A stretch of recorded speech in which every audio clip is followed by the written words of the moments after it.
Oh, we're on air, Mitch. Hello, Australia, and welcome. Well, it's a very exciting panel tonight because we've put Mitch behind the screen tonight and we've put the stars that are usually behind the screens on the panel tonight. And what an exciting panel we've got for you, a fun-filled panel changing all the time. And what will they be discussing tonight? A variety of different issues. Life after death. Is there really such a thing?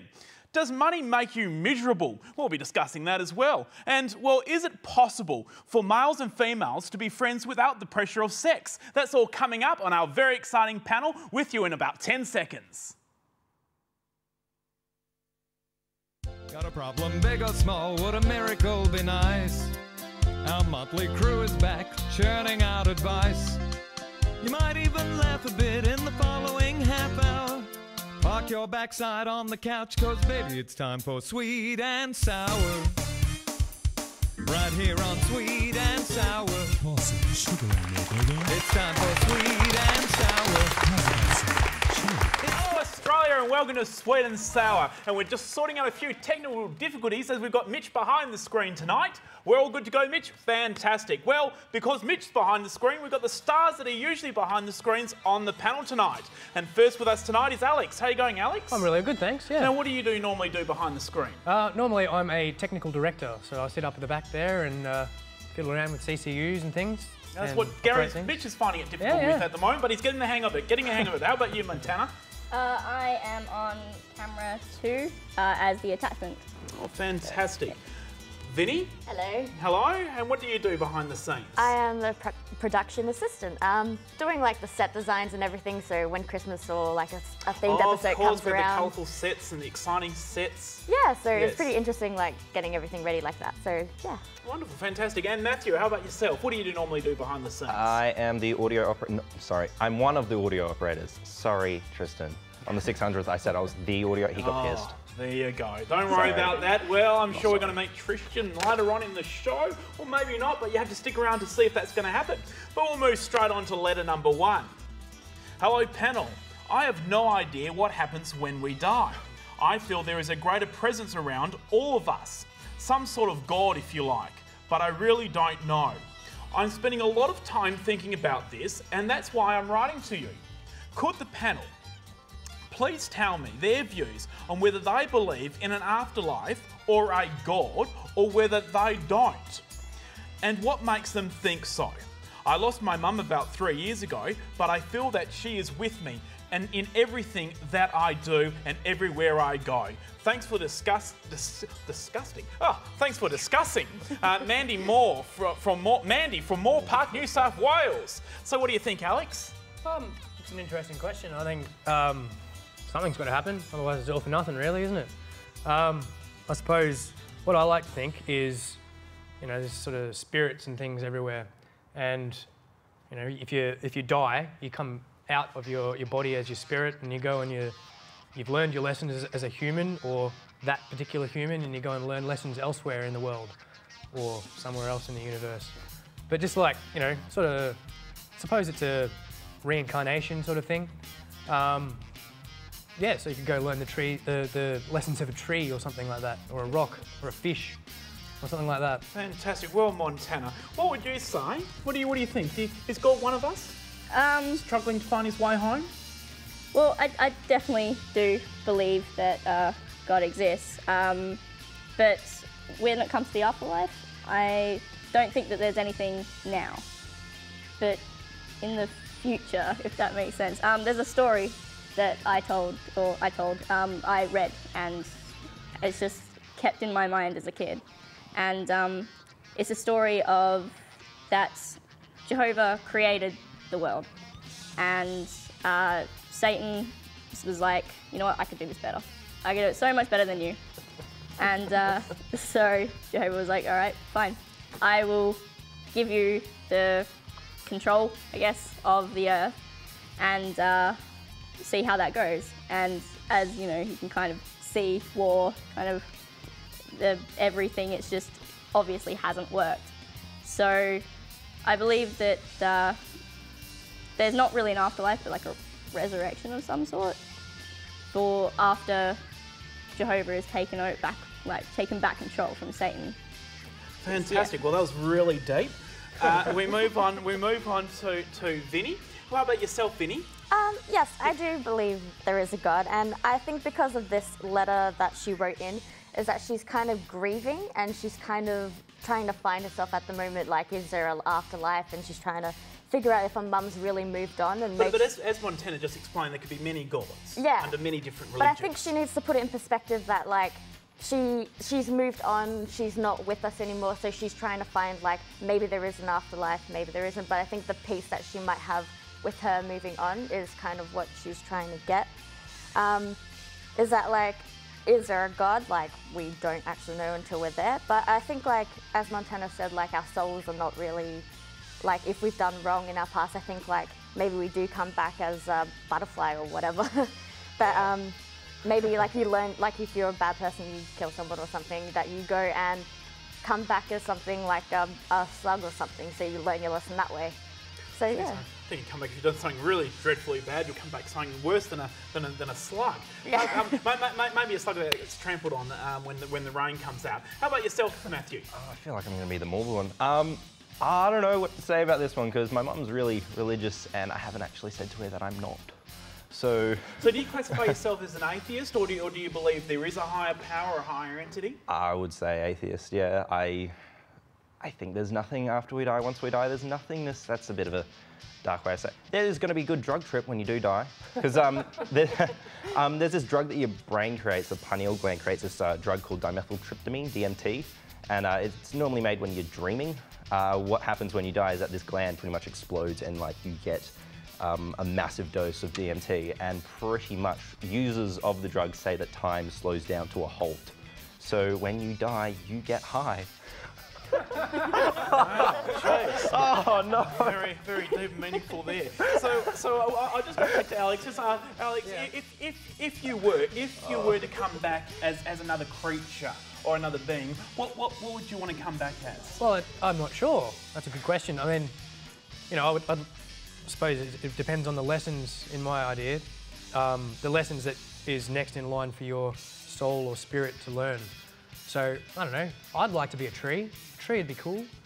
Some other living creature, I don't know. I reckon a tree would be good because it lives for a long time if you're in a good spot. Yes. Mm. Yeah. How about yourself, Montana? You ever thought about reincarnation? Not in this way. Yep. But if I'm gonna go out as an animal, it's gonna go all out and I'm gonna be a dragon. Fantastic. Yes. Fire breathing, all powerful. How about yourself, Vinny? Oh, well, I always love dolphins, so maybe a dolphin. Oh, yes, yes. But not a dolphin at SeaWorld that's caged in. No, like a free dolphin. And stuff. Yes, yeah. Like a dolphin that's free. And also not tuna, because then you're going to end up in a small little can. No. You know, you might get a tuna that John West rejects or something like that, and you want that. No, What about yourself, Matthew? Oh, to be reincarnated? Yes. Two things. Either a dog, because dogs have got an awesome life, especially in first world countries. Not in the Philippines, where my mum's from. No, not a dog there. No rabies and stuff. You can stay away, stay clear. And my mum's family have okay. Not a dog there. Chow mein, okay. Yeah. No, not nice. I would either be a dog or a celebrity. Oh, fantastic. Yes, that's right. Yes. Okay, well, what a fascinating insight that was to the stars behind the scenes that are now in front of the camera. And we'll be back with more stars right after this break. Stick with us. I actually did not mean to say when you die, you get high.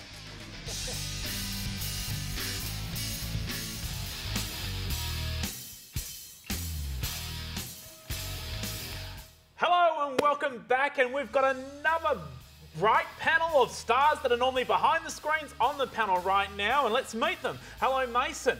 I'll meet first. Hey.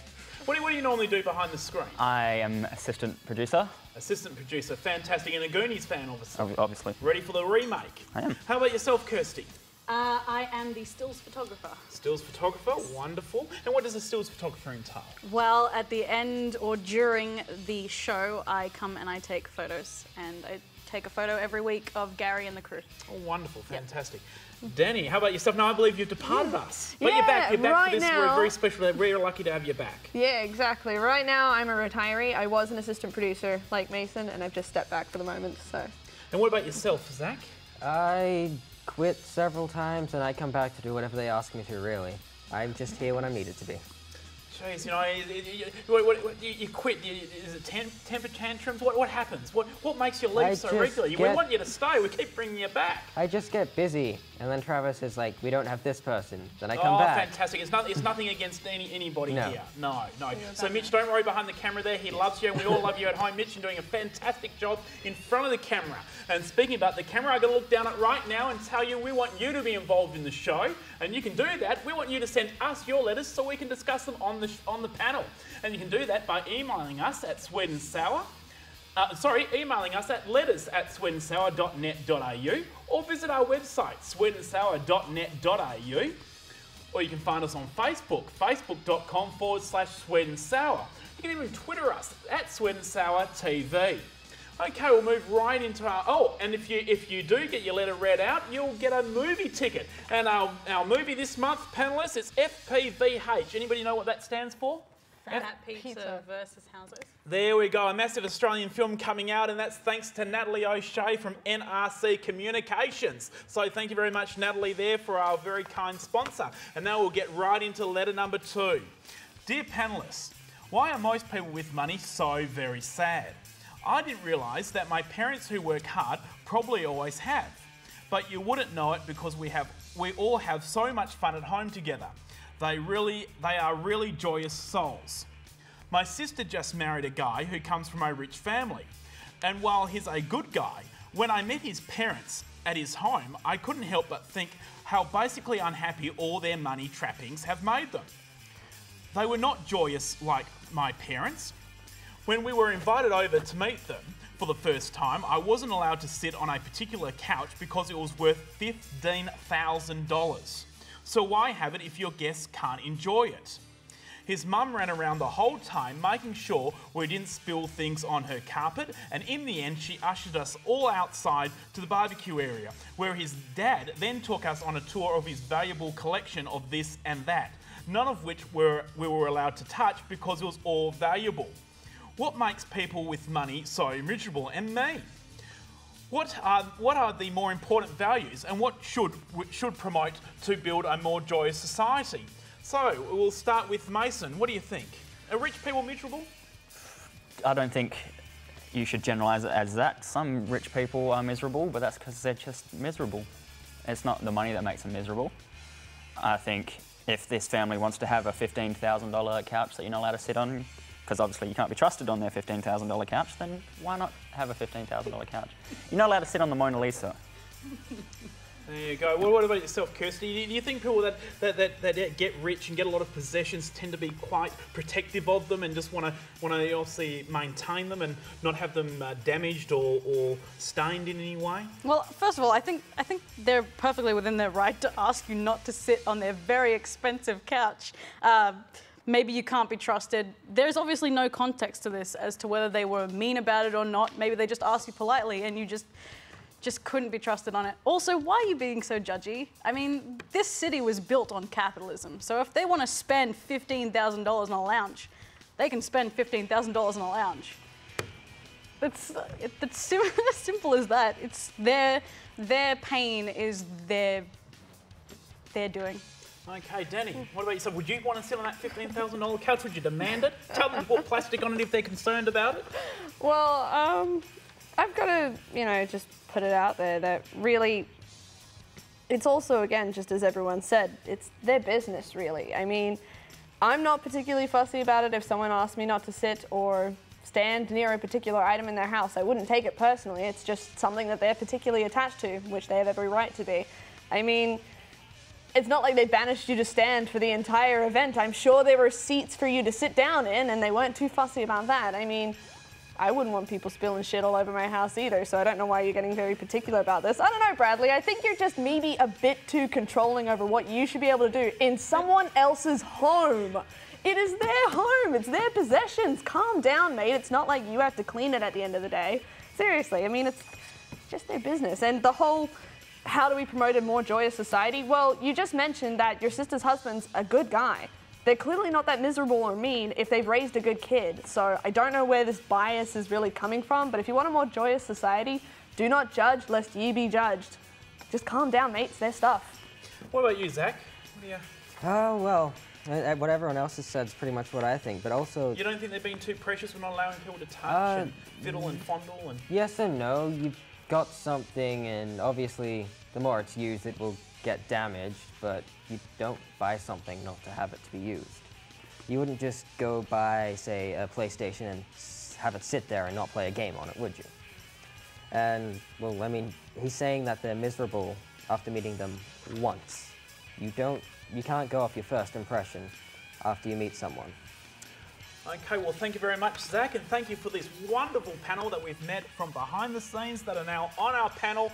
Mitch is doing a fantastic job behind the scenes there. He's got the cameraman, he's waving to me saying, hurry up, I've got to throw to an ad break, and we'll do that right now to keep Mitch happy behind the scenes. We'll be right back very shortly.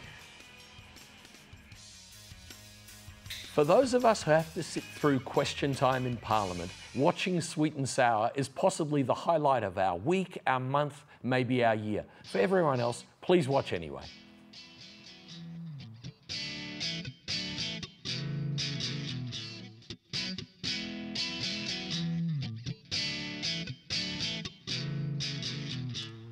Welcome back, and we've got our last panel of stars that are normally behind the screen this week. Let's have a meet. Let's meet them, shall we? Tristan, how are you going? I'm very well. Yourself? Oh, very good, thank you. And what do you normally do behind the scenes? I'm always the audio operator, Matt. I taught you, remember that, traitor. Fantastic. And Jess, what about yourself? I'm the floor manager, so I manage the floor. Yes. Now at the moment, Mitch is on the floor. He's doing your job at the moment, and he's learning how to be you. It's very panicky because he's trying to keep in time and everything like that. Yeah. And a lot of stress when you're trying to tell us on the panel to stretch it out, move it along. Or move it on. Yes, Get it that's going. right. Exactly, Well, we better keep moving it on. Otherwise, Mitch won't be doing his job very well behind the scenes tonight. How about yourself, the Panda? What do you normally do? Thank you. I do camera and audio, so I switch between the two. So 1 week I'll do camera, the other I'll do audio. Wonderful. And Ash, what about yourself? I do camera and sometimes airspeed. Fantastic. And we'll get right into the letter now. Hello, Sweet and Sour. I'm only 22 and I have a little bit of relationship experience. Not really much, but I do get to see what happens with all my friends. I'm starting to gain the view that no matter what, males and females can't just be friends, as there's always something else happening. All of my male friends, sooner or later, and usually with the help of a little alcohol, it's sooner, they all want to come on to me. My dad always tells me that alcohol brings out the truth. So it seems to me that the boys are all after something else other than so-called friendship. And for me, a guy totally repulses me. There's no way I can be friends with him. So I'm writing to ask the panelists, what can males and females just be friends, if ever? Because I'm thinking they can't, as it's always driven by attraction and hormones. Jelly from Bateman, WA. Jess, what do you think? This is going to sound bad, and because all of my guys, all of my friends are basically guys. I only have a couple of girlfriends, but they're still from high school. But I agree with her. I don't think that guys and girls can just be platonic friends. I think there's always going to be that small thing there. It's basic instinct. But then also, I don't think it's not always the boys as well. When they're drunk, girls can do it the same. So yeah, and I think it's also based on attractive level as well, because if you're a 6, you're not going to go for a 9, and a 9's definitely not going to go with a 6. So yeah, I think guys and girls can't be platonic friends. Okay, Tristan, what about yourself? You agree with that? No, I don't. I think it's absolutely ridiculous. I mean, I myself, I've got plenty of female friends, and I think it's a good idea to have female friends. It's useful. I mean, if you've got a personal problem or something like that, a lot of the time your guy friends, they're not going to be able to help you. They'll give you some stupid answer or something like that, but a female friend's always going to give you a right answer for it, like something useful that you can actually work with. So your accent, have you ever used that to try and, to your advantage? I haven't on purpose. Okay. I haven't on purpose. Unwillingly. Unwillingly, I have. Okay. But I did have another point, is that you're talking about alcohol and things like that. I assume this means you go into parties and bars and stuff like that. Who goes to a party to make friends? It's like, that's not the point. Oh, that's networking. the whole point. Yeah, no, You go okay. to parties to meet people. But like, that's the no, people don't have. That's not really the agenda people have when they go to parties. Not That's usually. the whole point. You have alcohol, you get inebriated, and then it gives you the confidence to meet people.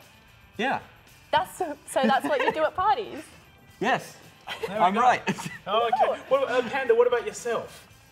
Yeah, I agree with Tristan. I think that, you know, girls and guys can be friends. You know, it's not always the case, but if you meet like a friend that is a guy and you get along pretty well, you can but just do you be think friends. it's just, you know, when you're younger, you know, there's so many, as the writer says, as Jelly from Bateman says, there's hormones and everything running around. Maybe when you're older, you can sort of, you know, you're settled and what have you, then you can be friends with males and females can both be friends together. I think it depends. Like, it depends on how many male friends you have. If you have so many male friends, you're not obviously gonna have feelings for all of them. There's gotta be that one, but yeah, it's just chemistry, I guess. Yes. Like, if you feel something for that person, then you're gonna want something more than just friends with them. But it's not everyone. It's just that one person. What about yourself, Ash? Well, alcohol is involved. When you have alcohol and you're partying, you're going to hit on everything that moves. And it's like Tristan said, you don't go to parties to meet. You're going to end up, you're going to end up in between their legs, because that's what happens. You're drinking. Now, do you mind if we just mention now? You told us a story off the camera before you came on, Yeah. that you have a particular advantage in your appearance, don't you? That you can potentially use to your advantage. Occasionally, but I think it's when the female is drunk and she wants to give me hugs because I'm adorable. Yes, that's right. And just so you know at home, Ash, you're Yep. I want to use the technical term. Yeah. What's the technical term? Technical term? Yes. Oh, you mean little person? A little person. I didn't want to offend you, you see, so that's why I asked you to describe it. So you're a little person, and people like Tristan's accent, some people find that absolutely adorable. It is adorable. There you go. So you got Tristan and Ash getting their way around with their adorableness, whether it be an accent or their looks. How about yourself, Jess? What do you find adorable if you were to see a man? What do you think would be adorable in a man? If they're trying to be so overly flirtatious, like obviously they've never done it before, and they're trying to like talk to you and everything. It's really cute when they're like stumbling over their words and don't know what to say or what they're doing. Very nervous and stuttering or what have you. And very really quickly, cute. a Panda, how about yourself? Yeah, I think so. The Yes. same, and Yep. a nice smile. Okay. Well, what we have to do now, we have to pick a letter. We have to pick a winner. You've seen all three letters. Who do you like? Is this the winner? Yes. Yeah. Yes. Yeah. Number Yeah. 3, Jelly from Bateman, WA. You're a winner, and you get our sunglasses thanks to our kind sponsors at Aussie Spectacles. And that's about it. That's all we got time for. Gary, you did a fantastic job behind the scenes. That's right. He'll be back. Order will be restored. He'll be back in front of the panel at the next episode. Thank you very much. We've loved you. Thank you to the stars of thousands who produce, work, and do everything for us behind the scenes. Without you, we couldn't do it. Thank you very much. We'll catch you next time, Australia. Good night.